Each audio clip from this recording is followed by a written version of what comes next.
Oi, gente, tudo bom? Aqui é o professor Hermano e na aula de história de hoje, do sétimo ano, a aula 8, o tema será a expansão da América Portuguesa. Então, dando sequência ao terceiro bimestre, onde as nossas unidades temáticas foi sobre falar da organização do poder e das dinâmicas do mundo colonial americano, né, e das lógicas comerciais da modernidade, os nossos objetos de conhecimento da aula de hoje é entender sobre as formas de organização das sociedades ameríndias, dos povos indígenas que tinham aqui na América, né? Entender as resistências que esses indígenas tiveram contra a invasão e a expansão na América Portuguesa. Vamos falar um pouquinho sobre a escravidão moderna e o tráfico dos escravizados e as lógicas mercantis na economia que tinha aqui no Brasil durante o domínio europeu e sobre o controle que eles tinham sobre os mares, tá? Então as habilidades dessa aula de hoje são as habilidades do sétimo ano, a 9, a 10, a 11, a 12 e a 13, que são analisar os diferentes impactos da conquista europeia da América para as populações ameríndias e entender as formas de resistência deles, analisar os documentos históricos, as interpretações e as dinâmicas das sociedades americanas no período colonial, né? Analisar a formação histórico-geográfica do território da América Portuguesa por meio de mapas, identificar a distribuição territorial da população brasileira em diferentes épocas, considerando a diversidade racial, cultural, né, indígena, africana, europeia e asiática por aqui, e os interesses políticos e econômicos, e também caracterizar a ação dos europeus e sua lógica mercantil, né, visando o domínio do mundo atlântico. Então, na aula passada, a gente entendeu o processo de colonização dos portugueses na América. A gente entendeu os primeiros anos do Brasil, como que foi os primeiros produtos que eles exploravam, como eles começaram a ocupar o território, a formar as primeiras vilas, né, a chegada dos jesuítas, a catequese dos indígenas e por aí vai. Então hoje a gente vai se aprofundar nesses assuntos, a entender como que o território foi sendo expandido, como foi sendo ocupado mais pelo interior pelos portugueses e por outros grupos que vão tentar dominar a região que hoje é o Brasil. Então, ao longo dos séculos 16 e 17, o domínio português sobre o território colonial da América foi se expandindo, né? As coisas foram se diversificando, as atividades econômicas foram ficando mais variadas. Então, se no começo eles só tinham interesse no pau-brasil, como a gente viu lá os primeiros 30 anos da colonização, depois vai surgir a cana-de-açúcar, que vai ficar ali mais de um século sendo a principal fonte de renda da América Portuguesa, e junto com ela outras atividades vão surgindo, né, como a pecuária, o tabaco, para variar, diversificar a produção, a atividade econômica portuguesa no Brasil. Então, essa expansão territorial vai significar a conquista de terras, né? Ou seja, terras que eram habitadas pelos indígenas, que vão ser obrigadas a fugirem, se refugiar cada vez mais longe do litoral para o interior do Brasil, né? E essa população indígena vai sofrer violência desses brancos, desses portugueses, que vão querer cada vez mais terra, mais domínio e colocar essa população para correr, digamos assim, né? Fora isso, vai ter outras nações, como os franceses, holandeses, ingleses, tentando invadir o território português na América e obrigando os portugueses a se organizar, a se aliar a algumas tribos indígenas para defender o seu território desses invasores. Então, nessa aula, a gente vai falar sobre período que os franceses dominaram alguns territórios brasileiros e também do período que alguns holandeses dominaram algumas regiões do Brasil também. Ok? Então, durante o século XVI, né, os portugueses vão desobedecer o Tratado de Tordesilhas, que é esse tratado que aparece aí no mapa, né, onde uma linha imaginária dividia um lado para Portugal e o outro lado para a Espanha. Então, os portugueses, com o passar do tempo, vão desobedecer cada vez mais o tratado, vão cruzar cada vez mais o território, expandindo a sua conquista e pegando novos domínios, né, para chegar até no que a gente conhece de território brasileiro hoje em dia, expandir o seu território, né, sua colonização aqui na América, no Novo Mundo, como eles chamavam, né, essas terras recém-descobertas. Então a coroa francesa vai tentar derrubar Portugal e Espanha, que eles tinham controle das navegações, da exploração, né, dessas terras novas aqui na América, e vão começar a fundar colônias na América do Norte, na região que hoje em dia é o Canadá, vão investir em conquistar algumas colônias que eram da Espanha, como as Ilhas do Caribe, e algumas regiões da América do Sul, né, da América Portuguesa. Então, como que os franceses chegaram aqui na América Portuguesa? Então, entre os séculos 16 e 17, os franceses várias vezes tentaram atacar, né, o litoral da América Portuguesa para roubar o pau-brasil que tinha aqui para comercializar na Europa também, como os portugueses vinham fazendo. E aí, lá em 1555, a coroa francesa, por exemplo, decidiu invadir o Brasil e fundar a França Antártica, na Baía de Guanabara, que hoje em dia é a cidade do Rio de Janeiro, né? E lá, com o apoio dos indígenas tupinambás, os franceses, né, dominaram aquela região e fundaram a França Antártica. Ao tomar conhecimento disso, os portugueses organizaram tropas, né, de brancos, de colonos com indígenas para expulsar os franceses. E após vários anos de luta, só em 1567, né, 12 anos depois, que eles conseguiram expulsar os franceses de lá e destruir, né, a França Antártica. Algum tempo depois, né, alguns anos depois, vai acontecer um novo ataque. Os franceses novamente vão tentar invadir territórios portugueses. Então, em 1612, eles vão fundar a região da França Equinocial. Esse nome foi dado em homenagem ao rei francês Luís XIII e fazia referência à linha do Equador, que é o lugar que eles fundaram ali a vila deles, a França Equinocial, seria mais ou menos onde cruzava a linha do Equador, por isso esse nome Equinocial. Em 1615, os franceses já foram expulsos, né, pelos portugueses, e essa região que os franceses estavam habitando aí, né, onde eles fundaram a França Equinocial, seria a região de São Luís, né, no estado do Maranhão. Mas eles chegaram também a pegar algumas terras em lugares que hoje pertenceriam à Paraíba, ao Rio Grande do Norte, né? Então, os franceses foram expulsos dessa região aí da França Equinocial, da região do Maranhão, e o governo da União Ibérica, que a gente vai falar sobre isso já já, vai tentar, né, proteger a América Portuguesa desses estrangeiros que estão tentando invadir cada vez mais o Brasil. Então, olha só, em 1573, tentando proteger melhor o Brasil, eles vão dividir a América Portuguesa em dois governos: governo do Norte, que a capital era Salvador, e governo do Sul, que a capital era Rio de Janeiro, para ver se tendo mais gente ocupando esses lugares e governando, eles conseguiam proteger melhor esse território dos invasores inimigos. O que foi a União Ibérica, né? E o que foi as consequências disso para o Brasil? A gente sabe que Portugal e Espanha eram países diferentes, que eles disputavam entre eles para ver quem comandava as grandes navegações, quem colonizava a América, quem conseguia mais riquezas, enfim. O que aconteceu? Teve um ano que o rei de Portugal morreu e ele não deixou nenhum filho, nenhum herdeiro. E aí, o parente mais próximo dele era um primo, que era o Felipe II, rei da Espanha.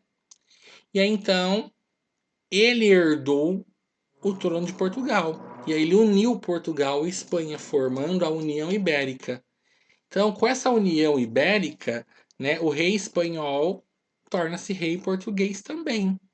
E aí, se antes tinha aquele tratado de Tordesilhas dividindo o território português do território espanhol, agora aquilo perdia validade, porque era tudo do mesmo rei, né? Então não tinha mais nada proibindo de pessoas que estavam do lado português expandir seu território para o lado espanhol, né? E aí então a união dessas coroas gerou esse fim do Tratado de Tordesilhas dando melhor condições para expandir o território brasileiro para o interior, mas algumas medidas que esse rei espanhol e agora rei português tomou desagradou os Países Baixos, né, a Holanda e a Bélgica, que também eram territórios que deviam obediência ao rei Felipe II, ou Felipe I, né, de Portugal. Felipe II da Espanha e também Felipe I de Portugal, é a mesma pessoa, tá? E aí então o governo da Holanda, percebendo que eles estavam sendo rebaixados, perdendo direitos, perdendo influência devido às novas decisões do rei de Portugal e rei da Espanha, o governo da Holanda passa a querer dominar o território brasileiro, a invadir o território brasileiro, principalmente o Nordeste, onde tinha a produção de açúcar e onde a Holanda já patrocinava, como a gente viu na aula anterior, né, os investimentos nos engenhos de açúcar. Os holandeses passam a invadir o território português na América e a fundar a sua colônia ali. Então a Holanda iniciou um processo de expansão marítima ali no século XVII, né, quando em 1602 eles passaram a organizar o comércio internacional criando a Companhia das Índias Orientais. Em 1621, eles vão lá e criam a Companhia das Índias Ocidentais, que eram pessoas nobres que controlavam as navegações, tinham navios disponíveis para ir buscar novas terras, conquistar novas riquezas, né? E por aí vai. Então, com isso, a Companhia das Índias começa a invadir a América Portuguesa. E em 1624 eles invadem a capitania da Bahia para tomar a cidade de Salvador, que até então era a sede capital, né, do governo português aqui na América. A princípio o ataque foi bem sucedido, mas com o passar do tempo, né, os holandeses passaram a receber contra-ataque dos portugueses e foram derrotados e obrigados a sair de Salvador. Em 1630, os holandeses atacaram o litoral de Pernambuco e depois de enfrentar as tropas portuguesas, eles conseguiram, em 1635, dominar a região de Pernambuco. E aí fundaram, né, a cidade de Olinda. Fundaram seu governo ali, a sede do seu governo na cidade de Olinda, e depois transferiram a sede do governo holandês para Recife.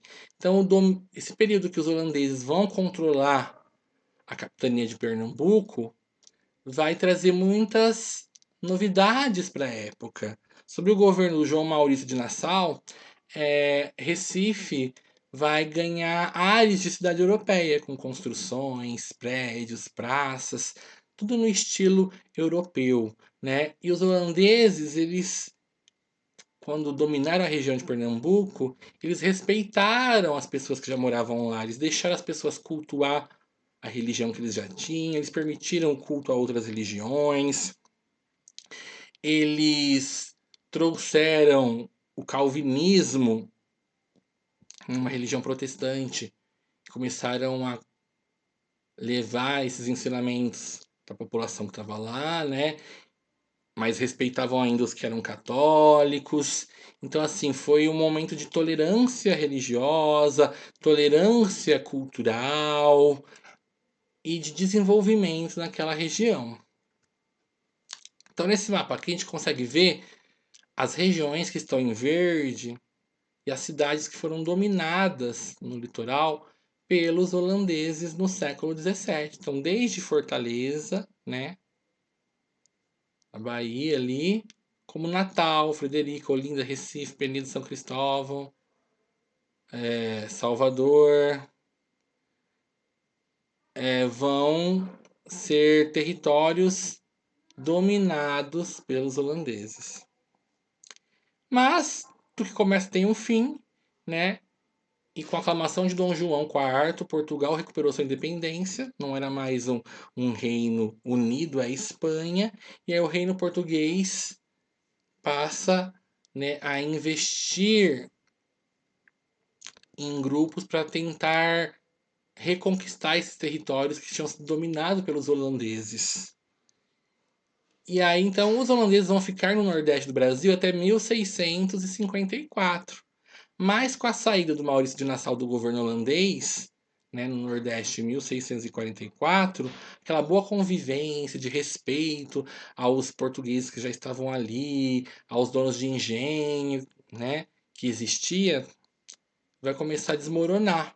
E esses fazendeiros vão parar de apoiar os holandeses que governavam ali a região. E aí Portugal vai se apropriar dessa situação política para conseguir, né, o território de volta e expulsar os holandeses do Brasil. Então vão surgir várias guerras, vários combates que vão começar ali por volta de 1645 e durante 9 anos, né, vão correr várias batalhas, as batalhas dos Guararapes, que vão começar a restaurar o domínio português aos poucos. Então, em 1654, os holandeses se rendem, assinam a capitulação da Campina da Taborda e se retiram do território nordestino, né? Encerrando mesmo ali a paz assinada em 1661. Então, aqui é um quadro que mostra, né, a Batalha dos Guararapes, portugueses, indígenas enfrentando, né, os holandeses aqui no território do Nordeste. Então, se o território foi expandido para o interior, a partir do século XVI e XVII, tudo isso é graças, né, ao papel dos bandeirantes.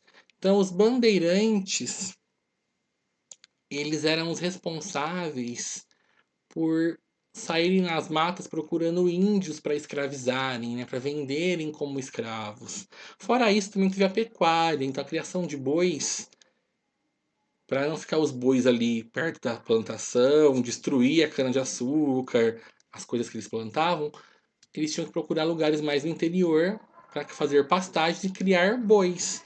Então a pecuária também ajudou muito, né, que fossem para o interior do Brasil e descobrissem novas terras para nós. Então os bandeirantes também foram muito úteis procurando índios, que acabaram expandindo o território brasileiro, e também teve as monções. O que eram as monções? Eram expedições organizadas através de canoas, né, que cruzavam os rios levando mercadorias, levando escravos de um território para o outro, de um estado para o outro, através dos rios. Então, essas três coisas vão ajudar a expandir o território português na América.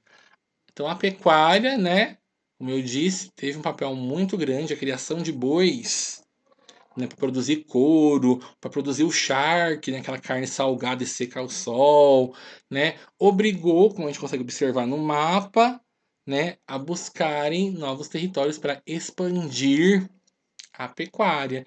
Então olha lá como a pecuária foi expandida, né? No século XVI, são os lugares que tem os boizinhos desenhados ali, os triângulozinhos, boizinhos. No século XVII já são as regiões que estão em rosa. No século XVIII, as regiões que estão em verde. Tá? O que foram as bandeiras, então? Né? As bandeiras eram esses movimentos feitos pelos bandeirantes, onde esses grupos de homens saíam em expedições pela mata, buscando esses indígenas para serem escravizados, para trabalharem como mão de obra nas lavouras, é, na produção da cana, ou melhor, na produção do açúcar, né, no cultivo da cana, na produção do açúcar. E aí então eles faziam expedições de apresamento. O que era isso? Ele invadia uma aldeia, capturar esses indígenas e transformá-los em escravos. Os bandeirantes gostavam muito de invadirem as missões, os lugares que os jesuítas catequizavam os indígenas, porque lá eles já pegavam indígenas que estavam pacificados, que já eram mais calmos, que às vezes já sabia falar um pouco de português, que já eram educados, né? E os bandeirantes eram formados por portugueses, por mestiços, até às vezes por alguns indígenas faziam parte desses bandos aí que desbravavam o Brasil. Aqui a gente consegue ver uma imagem, né, de um quadro mostrando uma pintura, idealizando a figura do bandeirante, né? Como se eles usassem essas barbonas, essas roupas bem nobres. Não era bem assim não, né? A roupa que eles usavam lá na floresta era mais simples, é muito quente a floresta, muitas vezes estavam descalços, nem sempre com botas assim, né? Mas o que é indiscutível mesmo é o papel, a importância dos bandeirantes nesse processo de interiorização da colônia, de buscar novas terras, de conquistar novos domínios para os portugueses. Como nós falamos, as monções eram essas expedições no sertão, onde, né, com fins comerciais, várias canoas, vários barquinhos, várias embarcações eram carregadas com mercadorias, com açúcar, com produtos, com escravos. E aí eles cruzavam aí os rios, principalmente as bacias dos rios Paraná e Paraguai, para chegar em outros territórios e levar essas mercadorias para serem vendidas, comercializadas em outras vilas mais distantes. Então, as monções também foram responsáveis, né, por desbravar aí o interior do Brasil, como nós falamos, né? Então esses quadros mostram as partidas de monções, os caras carregando as canoas com mercadorias e pessoas. E aí então, durante as monções e as bandeiras, esses brancos, esses mestiços tinham contato com diversas tribos indígenas, né? E desse contato foi ocorrendo várias assimilações de conhecimentos. O que é isso? Trocas culturais. Então, os indígenas aprenderam coisas com os brancos e os brancos aprenderam coisas com os indígenas. Então, os exploradores paulistas, né, das bandeiras e das monções, para sobreviver naquelas florestas que eles não conseguiam, eles tiveram que aprender com os indígenas os melhores caminhos para cruzar as matas brasileiras, como se aproximar ou reconhecer animais perigosos, tiveram que aprender a usar e a localizar água potável, a extrair água de plantas em regiões mais secas, como de umbuzeiros ou de cipós, retirar água de cipós para não passarem sede em lugar mais seco. Tiveram que aprender a caçar no sertão, a usar o arco e a flecha, porque nem sempre a arma que eles usavam, né, o arcabuzes lá, era bom, porque demorava para carregar, se molhava a pólvora, estragava, não dava para tirar. Então, os brancos tiveram que se adaptar à cultura indígena, aprender com eles várias coisas para sobreviverem a essa América, essa floresta tão perigosa e hostil, né? Até mesmo navegar, fazer canoas, barquinhos com um tronco só, foram coisas que os brancos aprenderam com os indígenas aqui na América. Fora a alimentação, né? Que os brancos aprenderam a consumir, a comprar, a comer milho, a comer mandioca, a preparar bolos, biscoitos e vários outros pratos usando a farinha de milho, usando a farinha de mandioca, coisa que eles não tinham conhecimento, não conheciam, não faziam parte da dieta deles, né, lá na Europa, tá?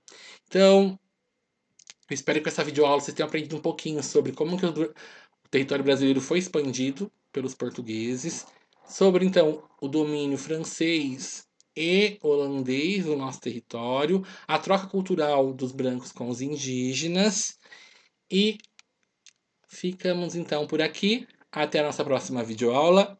Tchau, tchau.